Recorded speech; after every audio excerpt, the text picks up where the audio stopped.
ఇటీవల నటుడు శివాజీ హీరోయిన్ల దుస్తుల విషయంలో చేసిన కామెంట్స్ పెనుదుమారంగా మారిన విషయం తెలిసిందే. కొంతమంది మహిళలు శివాజీ వ్యాఖ్యలకు సపోర్ట్ చేయగా, మరికొంతమంది సెలబ్రిటీలు మాత్రం ఆయన వ్యాఖ్యల్ని తప్పుబట్టారు. ఒకరి డ్రెస్సింగ్ సెన్స్ని ఏ విధంగా జడ్జ్ చేస్తారంటూ శివాజీకి కౌంటర్లు వేశారు.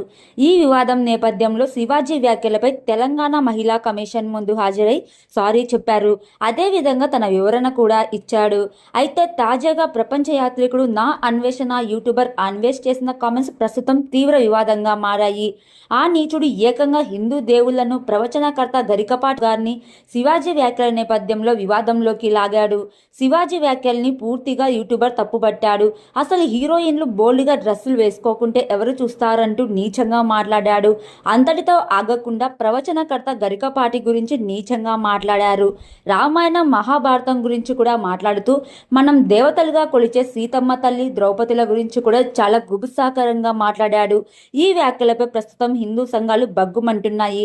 వెంటనే నా అన్వేషణ యూట్యూబర్ను ఇండియాకు రప్పించాలని హిందూ సంఘాలు పోలీసులను డిమాండ్ చేస్తున్నాయి.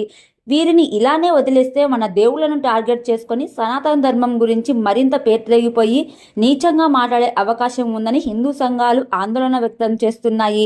విదేశాల్లో ఉన్నాం, మమ్మల్ని ఎవరు ఏం చేస్తారులే అని ఇలాంటి వ్యాఖ్యలు చేయడంపై నెటిజన్లు కూడా తీవ్రంగా స్పందిస్తున్నారు. మొత్తంగా యూట్యూబర్ నా అన్వేషణ వివాదం ఇన్స్టాలో ట్రెండింగ్ గా మారింది.